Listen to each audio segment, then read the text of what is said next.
Արցախի նախկին պետնախարար Ռուբեն Վարդանյանը դատապարտվել է 20 տարվա ազատազրկման։ Երբևէ զինվորական պաշտոն չզբաղեցրած Վարդանյանին Բաքվի դատարանը մեղավոր է ճանաչել մի շարք հանցանքների, այդ թվում Ադրբեջանի դեմ պատերազմի, ահաբեկչության ֆինանսավորման, մարդկանց տեղահանելու համար։ Վերջին դատական նիստի ընթացքում Արցախի նախկին պետնախարարը փաստաբանին արգելել էր ներկայացնել պաշտպանական փաստարկներ, տեղի ունեցողը որակելով ոչ թե դատ, այլ ֆարս։ Շուրջ 1 տարի տևած դատավարությանը այդպես էլ որևէ անկախ փաստաբան, իրավապաշտպան ու լրատվամիջոց չի մասնակցել։ Ավելի վաղ էլ 15 տարվանից մինչև ցմահ ազատազրկման էին դատապարտվել Արցախի մյուս ղեկավարներն ու գործով անցնող մեղադրյալները։ Ադրբեջանի նախագահը օրերս Մյունխենում հարցազրույցի ընթացքում նշել էր, որ նրանց ազատ արձակումը ոչ մի կերպ հնարավոր չէ։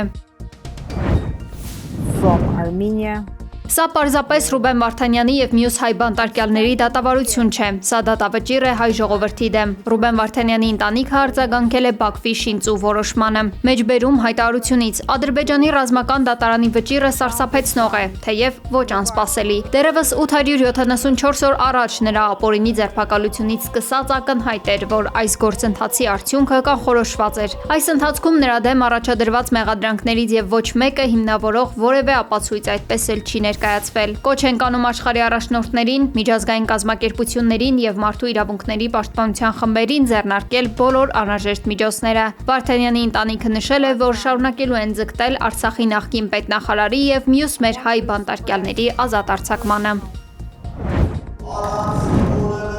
Արմավիրի մարզի առաջին ատյանի դատարանը բավարարել է կարգալույց հռչակված Ստեփան Ասատրյանի նախկինում Տեր Արամ եւ Արամայիս Թախմազյանի նախկինում Տեր Թադե հայցադիմումները։ Մայրաթոր Սուրբ Էջմիածինը պարտավորվում է առանց խոչընդոտների ապահովել քահանաների գործունեությունը իրենց հոգեվոր պաշտոնում։ Բացի այդ, նշված ժամանակահատվածում Մայր եկեղեցին պետք է ներկայացնի ապացույցեր, որպես հիմք վկայակոչված ներքին եւ անհատական իրավական ակտերը եւ հոգեվորականների գործունեությունը կարգավորող պայմանագրերը։ Օրերս պետական եկամուտների կոմիտեի Գոգավան Մաքսային անցակետ էր ժամանել թեթև մարդատար տրանսպորտային միջոց։ Հայաստանից Վրաստան մեկնող մեքենայի հետնամասում Մաքսային զննության ժամանակ հայտնաբերվել են ոսկենման եւ արծաթանման մետաղներից պատրաստված զարդեր։ Արտահանման նպատակով թաքցված զարդերի ընդհանուր քաշը կազմել է 3 կիլոգրամ 319 գրամ, որից 540 գրամը ոսկենման մետաղից, իսկ 2779 գրամը սպիտակ ոսկուն կամ արծաթին նմանվող մետաղից։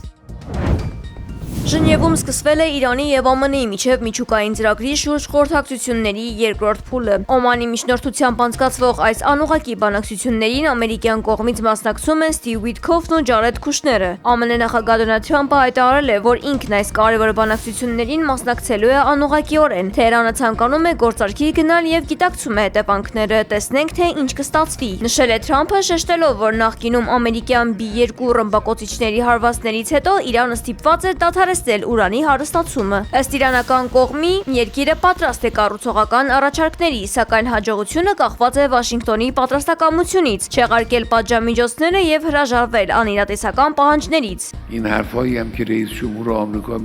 Երբեմն աշխարհի ամենաուժեղ բանակը կարող է ստանալ այնպիսի մի ապտակ, որ այլևս ոտքի չի կանգնի։ Ընթացող բանակցությունների ֆոնին հայտարարել է Իրանի հոգևոր գերագույն առաջնորդ Ալի Խամենեին։ Իհարկե, նավատորմը վտանգավոր բան է, սակայն դրանից ավելի սարսափելի է այն զենքը, որը կարող է այդ նավը իջեցնել ծովի հատակը, նշել է նա։ Դիվանագիտական այս գործընթացին զուգահեռ տարածաշրջանում ռազմական լարվածությունը չի մարում։ Մինչև Վաշինգտոն լրացուցիչ ուժերը ուղարկում, Իսլամական հեղափոխության պահապանների կորպուսի զորքերը զորավարժություններ են սկսել ռազմավարական կարևորություն ունեցող Հորմուզի նեղուցի մոտ։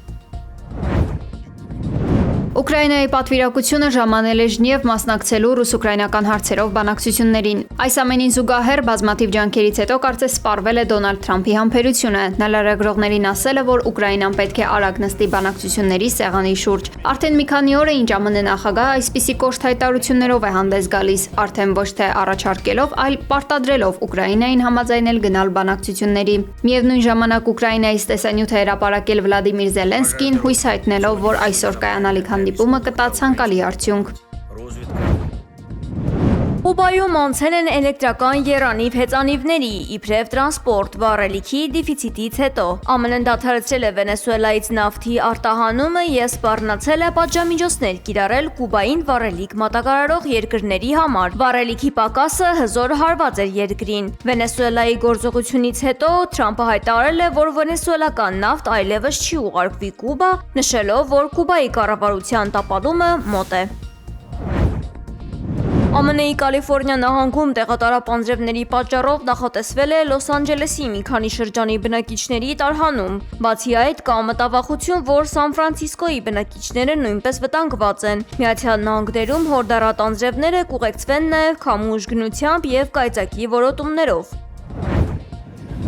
Քենիայի մայրաքաղաք Նայրոբիի օդանավակայանում հազարավոր ուղևորներ են արգելափակվել աշխատակիցների գործադուլի պատճառով։ Բողոքի ակցիայի մասնակիցները պահանջում են վերանայել աշխատավարձերը, կնքել նոր կոլեկտիվ պայմանագրեր և պայմանագրային հիմունքներով աշխատողներին նույնպես ներառել կենսաթոշակային ծրագրերում։ Այս ամենի հետևանքով մի շարք չվերթներ չեն կայացել, որոշները հետաձգվել են։